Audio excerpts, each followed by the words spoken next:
So when did you arrived in the bubble this morning, correct? Yeah, this morning, yeah. What's bubble life been saying? What's it like to be in the bubble? It's all right, you know, it's a nice hotel. Yeah, it's a nice hotel, just chilling out. Not allowed out to tomorrow morning, so we're just in there. Well, of course, it's a big car. You got a lot of names around. You got the Hattons, the Eubanks, the Roy Jones Juniors in the building. You seen any familiar faces? Not yet. I come in this morning. I've been locked in my room, so I ain't seen no one yet. So I'm just here, vibes and getting ready for the big week. So, of course, no introductions needed. This Saturday, May the 1st, Sky Sports, box office, pay-per-view, WBA, Bivol, yourself, Craig Richards from Penjina, Craig Richards from Hackaday and Penjina, South London, world title.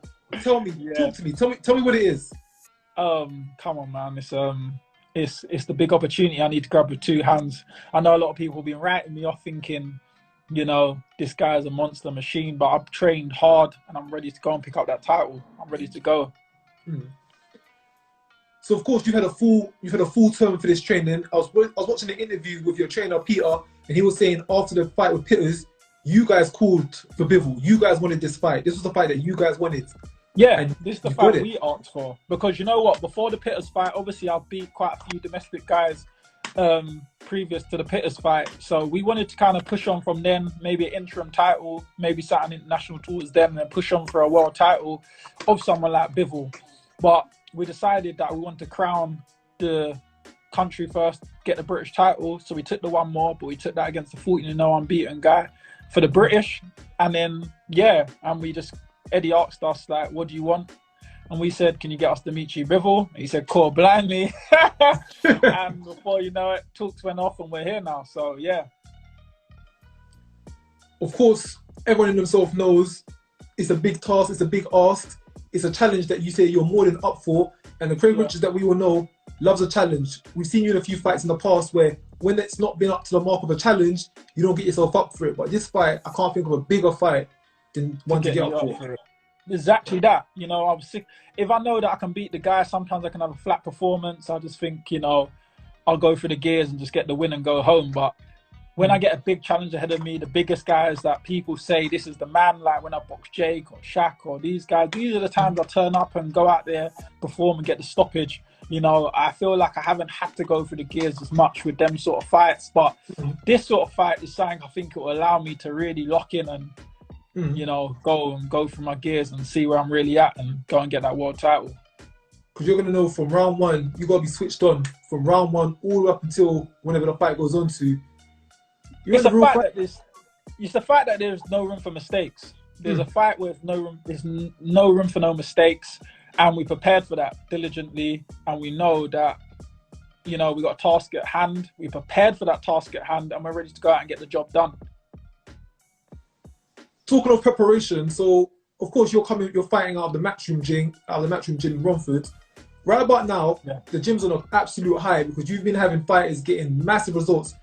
Ted Cheeseman won the British fight with the British title by knockout on the big card in Gibraltar. Felix Cash, weekend just gone, another knockout, picked up the British title.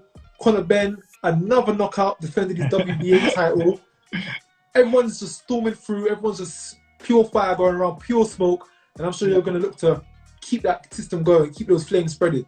The gym's flying right now, and the gym's been flying for just over a year now. You know, the boys went out, first of all, on the Matchroom Fight Pass card, Felix and that, and they all went out and got stoppages. Then we moved on, you know, the gym carried on winning, getting stoppages, and then John went out, got a win. I went out and got the knockout December as well. And then we had a good year. And then the next year, the boys have gone back out, Ted, Felix, Connor, and they've gone out there and stopping people. And Felix has gone out there now last week and done and now it's my turn. And the pressure's on to make sure I keep up the gym's streak, really. Yeah, everyone's on a high. Everyone's mentality is winning titles, progress to the next level. And if you can capture a world title, I think that'll just captivate and just show the level that the whole gym's operating at. And it's not just certain fighters that get opportunities. No, everyone's getting opportunities. Everyone can step up. Everyone's doing the business. Everyone's getting the job done. Well, that's what I'm saying. I'm not here. I'm not scared to take risk. You know, like as you saw my last fight, I took the risk going on someone else's show to go and capture the British. I could have easily went another route, but I wanted to show I'm ready to roll the dice. I went and rolled the dice, and I rolled a 6-6. And yet again, everyone was like, "Cool, you know." Everyone, your gym's dominating. You're doing your thing domestically British. I said, you know what? I'm ready to even step up again and go for the world. Like, who's the guy? Who's the best guy? Dmitry Bivol, give me that guy, because we train hard, we train like world champions every fight, so you want it to pay off. And I thought to myself, you know, this is the time.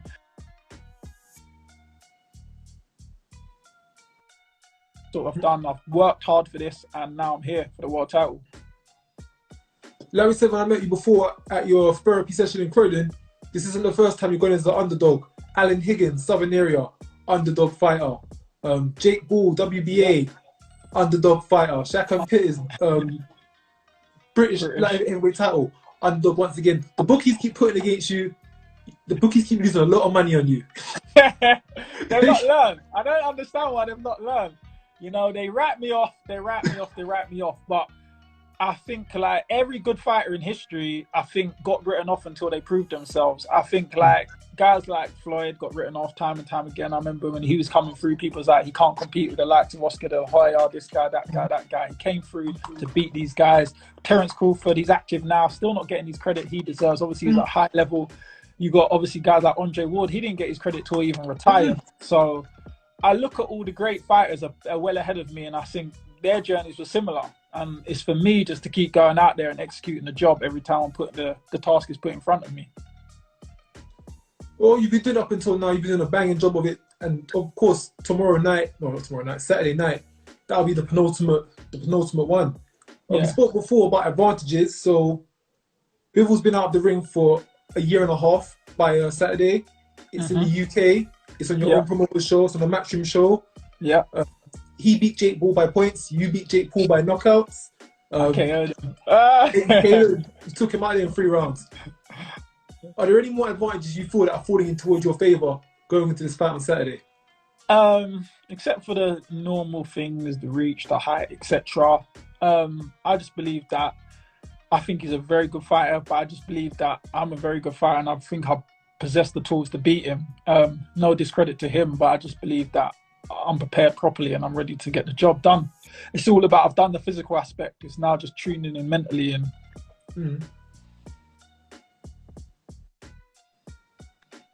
So. Yeah, you're saying tuning in mentally. Yeah, I'm tuned in mentally. Just tuning in mentally now and just getting ready for Saturday night and focusing when the lights are on, when the pressure's on, making sure that everything I've trained and everything I've done, I can execute on the night.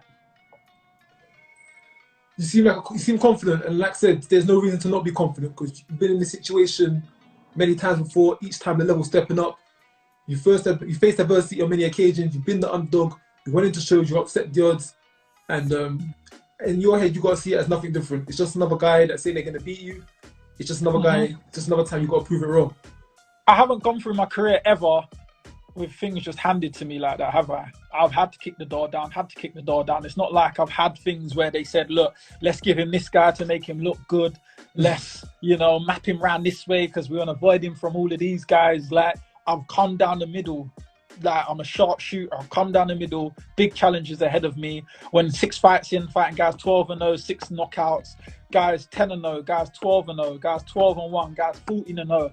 People talk about preparation and leading up to this fight. I've had some good fighters and unbeaten fighters leading up to this, and I haven't had it easy. I've faced adversity. As you said, I've been the bookies as the underdog multiple times, and I've gone up there and upset their apple cart multiple times, and it's the same routine. I want to go out there, this is the biggest fight in my career, and it's probably on paper the best guy I fought, and I just want to make sure it's the same results as it usually is. Calm, cool, collective, confident, not one bit nervous. Jigs, you're right. He's ready to do the job, ready to get the job done on Saturday. Win another title. Like we said, London boys bringing them titles back to London. London boys taking over this year. Come on. It's our time. It's our time. Take over. Take over. Yeah. You got any words for the people you like to say before the big fight on Saturday? Because I can imagine many people will be able to get a hold of you, getting closer towards the fight, tuning in preparation. That any last words? Saturday, Come on, tell him, put respect on the Richards name. Why am a Richards fella? Now, I just want to say I thank everyone who's been behind me, supporting me. You know, like I'm the underdog in this fight. My people are still like supporting me and backing me, regardless. And they believe in me as well. Obviously, I believe in myself, but they believe in me also. So I just want to thank everyone who's got behind me for this fight and just tune in Saturday. And I also want to bring it home for everyone who supports and believes in me. And the new. And the new. And the new. From England. So I can't wait to hear that. I'm getting used to saying that. I'm getting used to saying that already. Come Sunday morning. To hearing that now. Come Sunday morning, that'll be the talk of the town, that'll be the talk of the news. But Craig, thanks for your time. I know you're busy during these periods. Gonna rest on that. All the best for Saturday. We'll be tuned in. Thank you. South London, London, UK, we're behind you. Bring it home, yeah? I'll bring that home for everyone. Bring that home for you guys. Let's go, champ. And I call interview. Don't go big time on me when you get that title, yeah? Bro, you know I'll never do that. I'm fighting for a world title. You know I'm still here tuning anytime. I'll be coming on to ends sometime during the week. Get that one. Yeah. Get that 1-to-1. We will. I'll have the strap with me. Therefore, most definitely. Take care of yourself, bro. All the best for Saturday. Thanks, brother. Peace.